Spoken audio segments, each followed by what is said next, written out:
তাকবীর দেওয়ার জন্য আগে বলেন রেড সবাই। রেড সবাই মানে কি?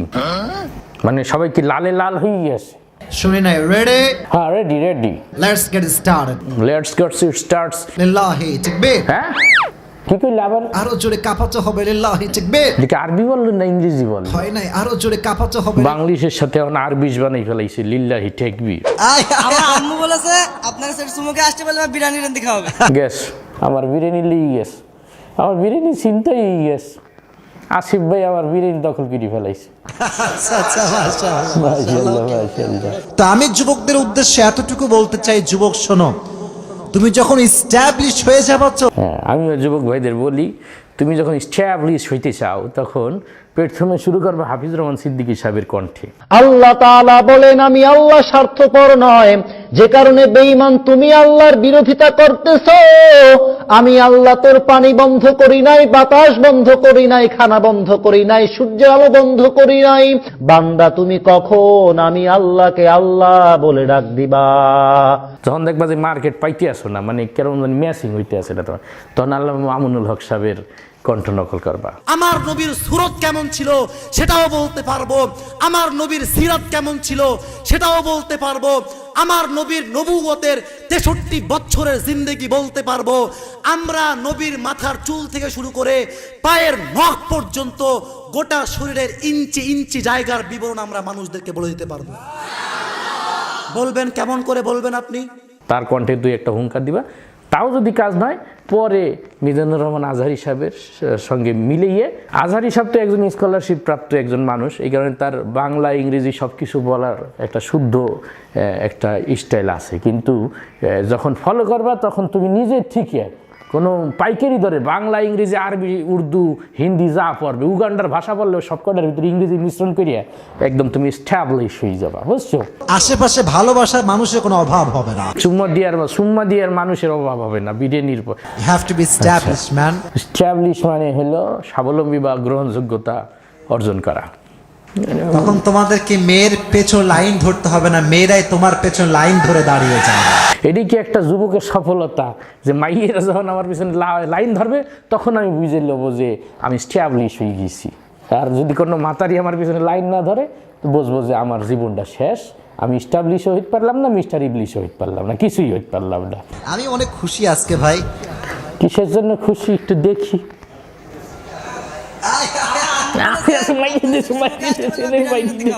আচ্ছা আচ্ছা, মাশাআল্লাহ। ওকে ওকে ওকে, সাইডে দে উত্তেজিত হয়ে গেলাম, সাইডে দে। আচ্ছা ঠিক আছে ঠিক আছে, বসো বসো বসো বসো। এগুলো আচ্ছা আচ্ছা, মাশাআল্লাহ, এখন না, বসো বসো। আবার এই গোলাপ আবেগকে নিয়ন্ত্রণ করতে হবে। গুরুত্বপূর্ণ একটা কথা বলছেন, আবেগকে নিয়ন্ত্রণ করতে হবে। এত আবেগ ছাড়া হইলে হবে না, মঞ্চের উপর যাই এই আই লাভ ইউকে চুমাচুমি শুরু করে দেবে, আবেগকে কন্ট্রোল করতে হবে। এখানে অনেকগুলো ক্যামেরা আছে, আমার সঙ্গে যে উল্টাপাল্টা করে এগুলো ভাইরাল হয়ে যায়, প্রিয় ভাইরা। অনেকগুলো ক্যামেরার ভিতরে আপনার ক্যামেরা কয়টা একটু হিসাব দিন আমাদেরকে, কারণ আপনার নিজের পেজ যেটা এটার মধ্যেও ছাড়া হয়েছে এবং সেখানে ক্যাপশনটাও দিয়েছেন আপনি এমনভাবে যে মনে হচ্ছে যে এটা একটা কন্টেন্ট। তো এইটা থাম্বনেল যদি আপনি নিজেই নিজের পেজে দেন তাহলে তো ভাইরাল হবেই, আর তার মানে আপনার উদ্দেশ্য ভাইরাল হওয়া। আচ্ছা, এটা তো ভালোবাসার নমুনা, ঠিক না বলা? ঠিক, এটা ভালোবাসার নমুনা। এই ফুলটা কে যে নিয়ে আসছে? তুমি নিয়ে আসছো? স্টেজে আসার আগে যাকে বলছিলেন যে তুমি আমাকে ফুলটা দিবা, সেই লোক চেহারা মনে নাই না? আচ্ছা আচ্ছা, এইবার মনে পড়ছে। ওর মা ওরে বলছে যে ও যদি আমাকে চুমা দিতে পারে ওরে বিরিয়ানি রান্না করে খাওয়াবে। ওর মায়ের বিচার করা উচিত আগে। তোর মার বিচার নাম্বারটা দিস, তোর আম্মুর নাম্বার হুজুরের কাছে দে, তোর মা রাস্তা মতো বিচার। সবাইকে ভালোবাসি, সবার সঙ্গে হাত মিলাই। কত বড় উদার মন দেখছেন, সবাইরই ভালোবাসতে মন চায়, সবার সাথে হাত মিলাইতে মন চায়। ভালো, মাশাআল্লাহ, খুব ভালো। আসলে কি বলবো, অনেকেই এই ভিডিওটা সমালোচনা করতে পারেন। আসিফ ভাইয়ের ব্যাপারে আমি প্রথমে পজিটিভটা বলি। তার বাসায় আমি গেছি, তার সাথে আমার অনেক ভালো একটা সম্পর্ক। তিনি কিন্তু আগাগোড়া একজন কওমির ছাত্র, আমাদের রাজশাহী শহরের ইসলামিয়া মাদ্রাসার ছাত্র তিনি, এবং খুব ভালো একজন ছাত্র। কিন্তু সে আর কি বয়ানের জগতে নাইমে মানে এই জনপ্রিয়তাটা অর্জন করার জন্য অনেক মেহনত করছে। শুরুতে হাফিজুর রহমান সিদ্দিকীর সুর নকল করে চেষ্টা করছে, দেখছে যে না, সিদ্দিকী সাহেবের মতো হুবহু কণ্ঠ মার্কেটে এখন অনেক আছে, আমারটা মেলে না, এইটা ট্রাই করলে আমার মার্কেট পাওয়া যাবে না। তারপরে মামুন সাহেবের মতো কিছুদিন চেষ্টা করছে, দেখছে যে না, আমি হলাম নরম দরম মানুষ, ওরম হুঙ্কার দিলে আমার কেরম জানি ওই যে বিলের যখন বাঘের হুঙ্কার দিতে কয়, বিলের চেহারা তো বাঘের মতো, দেখা গেল খুব প্রস্তুতি নিয়ে বাঘের মতো ঘরটা হুঙ্কার দেবে, কিন্তু মেলা প্রস্তুতি নেওয়ার পর বাইরে দেয় ম্যাও, এরকম আর কি হয়ে গেছে বিষয়টা।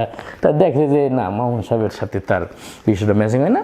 তারপরে সে চেষ্টা করলো যে আমার এই কিউট চেহারার সাথে আজহারি সাহেবের একটু ম্যাচিং হয়। মিজানুর রহমান আজহারি সাহেব যেমন সুন্দর করে ইংরেজিতে কথা বলে, তারপরে আধুনিক বাংলা ভাষা ব্যবহার করে, তাকে আমি ফলো করি। তারপরে আস্তে আস্তে সে তাকে ফলো করা শুরু করলো এবং অসংখ্য নারী পুরুষ তার ভক্ত হয়ে গেল এবং তার এই কথা বলার স্টাইলগুলো আমাদের যুব সমাজ লুফে নিল।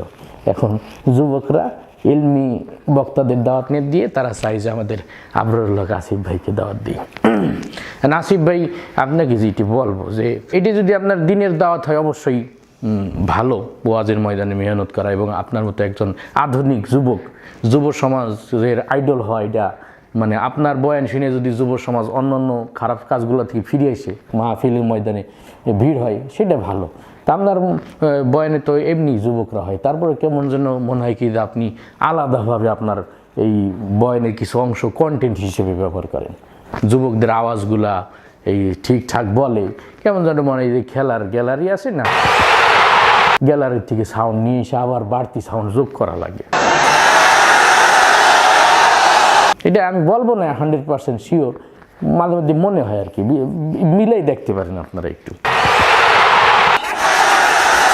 কেমন যেন একটু মিল মনে হয় না, এইটাই আর কি বলতে চাইলাম। তবে আমি শিওর না, মনে হইল। তবে এই বিষয়টা তো শিওর যে আপনি আপনার নিজের পেজে এই ভিডিওটা ছাড়ছেন এবং থাম্বনেলটাও দিয়েছেন যে অন্য ইউটিউবাররা বক্তারে পছানোর জন্য যেরকম থাম্বনেল আর হেডলাইন ক্যাপশন ব্যবহার করে, আপনি নিজের ভিডিওতে নিজে ওই রকম একটা ক্যাপশন আর এই মানে থাম্বনেলটা ব্যবহার করছে। তার মানে এই বয়ানের এই অংশটাকে আপনি কন্টেন্ট হিসেবে, আমরা যেরকম ভিডিও বানাই, একটা কন্টেন্ট বানাই, আপনার বয়ানের কিছু চুম্বক অংশ থাকে যেটা আপনি কন্টেন্ট বানান, ভাইরাল হয়ে যায়। আপনার ভাষায় যেটাকে বলা হয় ভাইরাল, এই ভাইরাল হয়ে যায় আপনার। এবং আমাদের গেদুগা দ্বারা তো এই ধরনের স্টাইলিশ কথা শুনলে উৎসাহী পড়ে। তবে এই মাহফিলের ময়দানে অতিরিক্ত জিনিসটা ভালো না ভাইজান, এই যে সুমাসুমি দিয়া, গোলাপ ফুল দিয়া, এইসব আপনি একদম টোটালি নিষেধ করে দিবেন। এটা মাহফিলের মঞ্চ, এ তো প্রপোজ ডে পালন করার মঞ্চ না, কিস ডে পালন করারও মঞ্চ না। আপনি বলতে আছেন কোরআন হাদিসের কথা, আপনি বলতে আছেন যুব সমাজের হেদায়েতের কথা, এর মধ্যে আপনার কিস দিয়ে আর কি হইলো আর গোলাপ ফুল দিয়ে আর কি হইলো? ভদ্রমহিলাকে বলবো যে আপনি আপনার নফসটাকে একটু শুদ্ধ করেন, আত্মশুদ্ধ করেন। আপনি আপনার পোলারে পাঠাইছেন যে হুজুরে কিস দিতে পারলে বিরিয়ানি খাবো, এত কিস দেওয়ার শখে হুজুরে, হুজুর আলোচনা করতে এসে আলোচনাটা শোনেন, শুনে আপনি আমল করেন। হ্যাঁ, এই জন্য আপনি খুশি হয়ে তার জন্য কিছু হাদিয়া পাঠাইতে পারেন। পোলারে এখানে পাঠাই দিয়েছেন যে এখানে যাইয়ে স্টেজ উইটে সরাসরি চুম্মা মেরিয়ে দিবি, আমি তোর বিরিয়ানি খাবো। এত অশ্লীল কেন মনের ভিতর? এসব অশ্লীলতা থেকে দূরে থাকতে হবে। ওয়াজ মাহফিল সুমাসুমি করার জন্য না, ওয়াজ মাহফিল হেদায়েতের কথা বলার জন্য, হেদায়েতের কথা শোনার জন্য।